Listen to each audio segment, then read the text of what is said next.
Hey guys, welcome everyone. कैसे आप सब? बढ़िया बढ़िया होंगे ऐसे मैं कामना करता हूँ। इलेक्ट्रिसिटी बोर्ड की तरफ से आज एक प्रेस नोट रिलीज हुआ है, जिसके अंदर जूनियर अकाउंटेंट और अकाउंटिंग ऑफिसर का जो रिक्रूटमेंट एडवर्टाइजमेंट था उसके बारे में बताया गया है।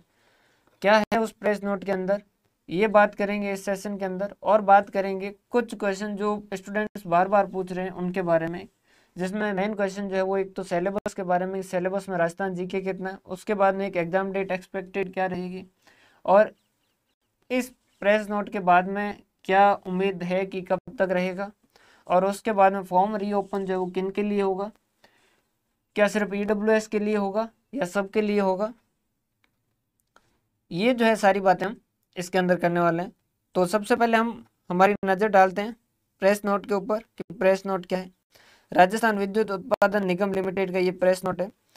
आर्थिक पिछड़ा वर्ग के नियमों में संशोधन के कारण विद्युत निगमों में सीधी भर्ती है, तो आवेदन प्रक्रिया को संशोधित विज्ञप्ति शीघ्र जारी की जाए। प्रेस विज्ञप्ति जो है वो ये है कि जल्दी से जल्दी जो है वो वापस एडवर्टाइजमेंट जो है वो पब्लिश किया जाए, वापस जल्दी से जल्दी फॉर्म जो है वो रीओपन किया जाए और फॉर्म जो है वो लाया जाए। ये यहाँ से यहाँ तक पढ़ोगे तो ये तो वो पुराना बता रखा है कि कब से कब तक फॉर्म ओपन किया था और क्या क्या हुआ था, और फिर कब ईडब्ल्यूएस के लिए क्या आया था फैसला, और उसके बाद में ये सारा कुछ दे रखा है।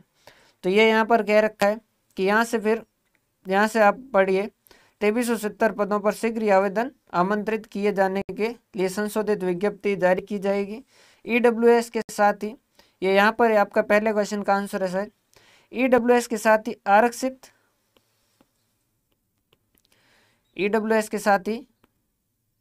आरक्षित व अनारक्षित वर्ग के ऐसे विद्यार्थी जिन्होंने पूर्व में आवेदन नहीं किया था तथा आवेदन कर फीस जमा नहीं कराई है, अब आवेदन कर सकेंगे।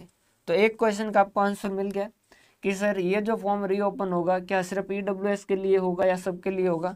तो ये फॉर्म भाइयों सबके लिए रीओपन होगा, ये फॉर्म सबके लिए रीओपन होगा। आरक्षित व अनारक्षित वर्ग के जो ऐसे विद्यार्थी जिन्होंने या तो पहले फॉर्म नहीं भरा था या फॉर्म भर दिया था लेकिन फीस नहीं भरी, वो भी अब इस फॉर्म को भर सकते हैं, आवेदन कर सकते हैं। तथा भी ऐसे समस्त अभ्यर्थी जिन्होंने पूर्व में सफलतापूर्वक आवेदन कर दिया था तथा साथ ही साथ फीस भी जमा कर दी थी, को पुनः आवेदन करने की आवश्यकता नहीं होगी। अब कईयों का ये भी क्वेश्चन रहता है कि सर हमने फॉर्म में कुछ गलती कर दी थी। अगर आपने फॉर्म में गलती कर दी थी तो आपके पास ये ऑप्शन तो खुला ही है कि आप पूरा फॉर्म जो नए तरीके से नए सिरे से सबमिट कर सको। उन्होंने यह भी स्पष्ट किया कि आर्थिक रूप से पिछड़ा वर्ग के ऐसे अभ्यर्थी जिन्होंने पूर्व में निर्धारित फीस के अनुसार अधिक फीस जमा करवाई को नवीन दर की तुलना में अधिक भुगतान की गई राशि नियमों द्वारा स्वतः ही लौटा दी जाएगी तथा इसके लिए पृथक से कोई आवेदन करने की आवश्यकता नहीं होगी। क्लियर है? तो जो ईडब्ल्यूएस के थे और जिन्होंने ज़्यादा पेमेंट कर दिया उनको वापस दे देंगे।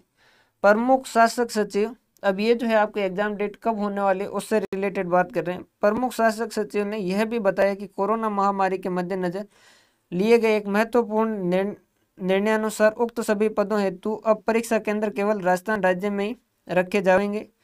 पूर्व में प्राप्त आवेदन पत्रों में सभी अभ्यर्थियों से परीक्षा केंद्र हेतु अनिवार्य रूप से राजस्थान राज्य के शहरों के विकल्प भी लिए गए थे, अतः उन्हें इस बाबत पुनः आवेदन करने की कोई आवश्यकता नहीं होगी। पहले जो थे वो सेंटर राजस्थान से बाहर भी दिए गए थे, अहमदाबाद, दिल्ली, मुंबई वगैरह ये भी सेंटर दिए गए थे। अब वो कह रहे हैं कोरोना की वजह से सेंटर जो वो सिर्फ राजस्थान में रहेंगे, लेकिन वो कह रहे हैं इस वजह से भी आपको फॉर्म जिन्होंने पहले भर रखा उनको वापस भरने की जरूरत नहीं है, क्योंकि वहाँ पर प्रेफरेंस में उन्होंने राजस्थान की एग्जाम पोर्टल जगह भी मांगी थी। क्लियर है सर? इसके अलावा एक क्वेश्चन जो है वो काफ़ी ज़्यादा पूछा जा रहा है कि सर सिलेबस के अंदर राजस्थान जीके कितना आएगा। तो देखिए ऐसा है नहीं कि ये एग्ज़ाम जो है वहाँ पर कुछ आपको सरप्राइज दे देंगे कि आपको दिया कुछ था और उसके बाद में एग्ज़ाम के अंदर पूछ कुछ और लिया। ये इनका एडवर्टाइजमेंट है, ये इनका एडवर्टाइजमेंट है, और इस एडवर्टाइजमेंट के अंदर इन्होंने यहाँ देखिए इन्होंने क्लियर लिखा है। सिलेबस पे चलते हैं। हाँ, ये अकाउंट्स ऑफिसर है, पार्ट ए और पार्ट बी, 40% वेटेज। अब इसमें उन्होंने लिखा reasoning and mental ability, mathematics, general knowledge and everyday science, Hindi general और इंग्लिश जनरल, ये लिखा है। इसका मतलब सिलेबस आपका यही है। एडवर्टाइजमेंट के अंदर सिलेबस जो दिया जाता है वही सिलेबस माना जाता है। अगर इसके अलावा उनके सिलेबस के अंदर कोई चेंज होता है तो उस केस के अंदर वो या तो नए एडवर्टाइजमेंट के अंदर देंगे या वो अलग से प्रेस नोट रिलीज करेंगे। न अभी तक इलेक्ट्रिसिटी बोर्ड ने, राजस्थान ऊर्जा विभाग ने न तो ऐसा कोई प्रेस नोट रिलीज किया है, न उन्होंने एडवर्टाइजमेंट में ऐसा कुछ लिखा है। तो राजस्थान जी के जो कह रहे हैं 60% होगा या नहीं होगा, ऐसा कुछ भी नहीं है। आपके लिए जो सिलेबस जो है पार्ट बी का वो ये है और आपको इसी को प्रिपेयर करना है। एग्जाम में आपके साथ सरप्राइज नहीं दिया जाएगा कि वहाँ जाके आपको यहाँ कुछ और कहा गया और वहाँ जाके कुछ और कहें। तो आपको इस मामले में भ्रमित होने की ज़रूरत नहीं है। आप अपनी प्रिपरेशन जो है इस पर फोकस कीजिए। ये आपका सिलेबस है, ये आपके एडवर्टाइजमेंट में दिया गया सिलेबस है, तो सिलेबस यही रहेगा। एडवर्टाइजमेंट से बाहर सिलेबस नहीं पूछा जा सकता है, क्योंकि ऊर्जा विभाग के कुछ नियम हैं उनके भी रिक्रूटमेंट के, उस नियमों के अनुसार ही रिक्रूटमेंट होता है। ऐसा नहीं कि वो अपनी मन मर्जी से करवाते हैं। तो ये आपके सिलेबस से रिलेटेड जो क्वेरी थी वो हो गई। सर एग्जाम डेट एक्सपेक्टेड क्या होगी? तो देखिए दो चीज़ें हैं, पहला कोरोना और दूसरा IBPS। कोरोना हम नहीं जानते क्या सिचुएशन करता है, क्या सिचुएशन रहती है, उसके बारे में नहीं जानते। IBPS हम जानते हैं उसको, जैसे उसको मौका मिलेगा वो आपको टाइम नहीं देगा, संभलने का भी टाइम नहीं देगा। कोरोना अगर 2 महीने रहता है तो ये 2 महीने तो आपके एग्जाम नहीं होंगे। ये 2 महीने कंप्लीट होते से ही, जैसे 2 महीने बाद शांत होता है तो 1 महीने के अंदर एग्जाम करवा दिया जाएगा। अगर कोरोना 1 महीने के अंदर शांत हो जाता है, एग्जाम करवाने जैसी सिचुएशन बनती है, तो उससे नेक्स्ट 1 महीने के अंदर आपका एग्जाम हो जाएगा। तो 2-3 महीने का आपके पास टाइम होगा। इस तरीके से आपको प्रिपेयर करना है। उसके बाद में सिलेबस के बारे में बात कर चुके हैं, एग्जाम डेट के बारे में बात कर चुके हैं, फॉर्म रीओपन किन के लिए होंगे, सबके लिए होंगे, ये हम बता चुके हैं। और उसके अलावा सर आप हमें पढ़ा रहे हैं तो हमें आपकी कुछ गाइडेंस चाहिए। आप बताइए कि अब हमें क्या करना चाहिए। हमारा अगर गाइडेंस मानते हैं तो आप सबसे पहले चीज़ों को सरल रखो, हड़बड़ाहट करने की ज़रूरत नहीं है। 2-3 महीने का टाइम मान के चलिए तो ये आपके लिए सफिशिएंट टाइम है। इसके अंदर आप बहुत अच्छे से तैयारी कर सकते हैं। कंटेंट वो सेलेक्ट कीजिए जो क्वालिटी कंटेंट है, जहाँ से क्वेश्चन बनने के चांसेस ज़्यादा है। जो अच्छा कंटेंट है उसी को सेलेक्ट कीजिए। कंटेंट सेलेक्ट करने में थोड़ा ध्यान रखिए। कंटेंट सेलेक्ट करने के बाद में उसमें 100% अपना डिवोशन दीजिए। एग्ज़ाम जो है वो इजी रहेगा, कट ऑफ नीचे रहेगी। एग्ज़ाम देने के बाद में ऐसा ना हो कि आपको इन चीज़ के लिए पछताना पड़ेगी, यार इतना इजी पेपर था और हम क्रैक नहीं कर पाए। प्रैक्टिस अगर आप नहीं करेंगे तो एग्ज़ाम क्लियर नहीं कर पाएंगे, चाहे आपने कहीं और से कोई और कोचिंग इन्हीं दिनों के अंदर थोड़े टाइम पहले ले रखी है। तो प्रैक्टिस आपको करनी है। MCQ की प्रैक्टिस आपको बेहद ज़रूरी है, वो आपको प्रैक्टिस आपको करते रहनी है। हमसे जितना बनेगा हम उतनी आपके सहयोग करने की कोशिश करेंगे। लाइव क्लासेज हम लेके आ रहे हैं, लेकिन यूट्यूब पे हम नहीं रख सकते। आप फिर बार बार नीचे कमेंट के अंदर कह रहे हैं कि सर उसको 15 मिनट रखिए, 20 मिनट रखिए। हम नहीं रख सकते, हमारी भी मजबूरियां हैं, कंटेंट चोरी होता है यूट्यूब पे, उस वजह से हम नहीं रख सकते। लेकिन लाइव सेशन हम चला रहे हैं, आप टाइम पे आके उन लाइव सेशन को अटेंड कर सकते हो। एग्ज़ाम फॉर्म जैसे ही रीओपन होगा या फिर जैसे ही एग्ज़ाम नज़दीक आ जाता है अगर, तो उस केस में हम भी हमारी स्पीड बढ़ा देंगे। तो अगर आप हमारे साथ जुड़े हैं तो हमारे ऊपर 100% भरोसा कीजिए। ऐप के ऊपर दिए गए नोट्स जो है उनको अच्छे से पढ़िए।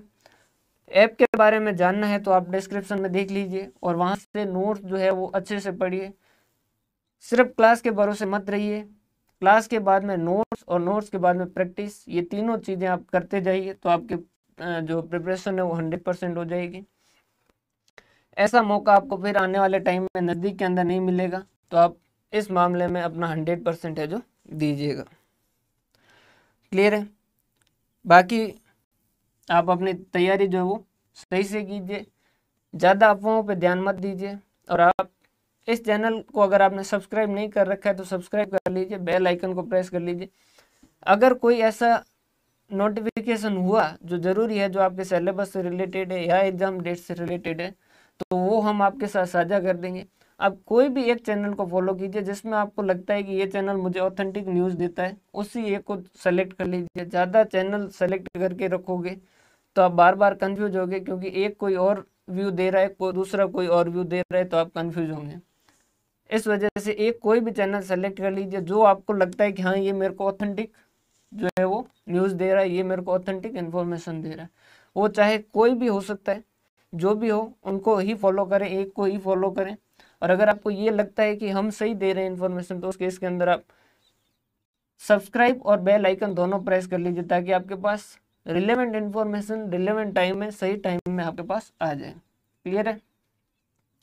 बाकी हमारे जो सब्जेक्ट वो चल रहे हैं वो चलते रहेंगे, और अगर हमें लगता है कि एग्ज़ाम अब जल्दी होने को है तो उस केस के अंदर हम अपनी स्पीड बढ़ा भी देंगे। अभी हम ये मान के चल रहे हैं कि 2 से 2.5 महीने के अंदर एग्ज़ाम होगा, तो हम एग्ज़ाम से 1 महीने का आपको टाइम देंगे पूरा प्रिपरेशन का, इस हिसाब से हम चल रहे हैं। और यही अभी की स्पीड रहेगी, क्योंकि अननेसेसरी ज़्यादा जल्दी करने से, ज़्यादा हड़बड़ाहट करने से भी प्रॉब्लम हो सकती है। तो 2.5 से 3 महीने का टाइम है आपके पास, अच्छे से प्रिपेयर कीजिए, पढ़ते रहिए, हंसते रहिए, मुस्कुराते रहिए। और अगर आपको इन्फॉर्मेशन पसंद आ रही तो अपने साथियों के साथ ज़रूर साझा करें। बहुत बहुत धन्यवाद।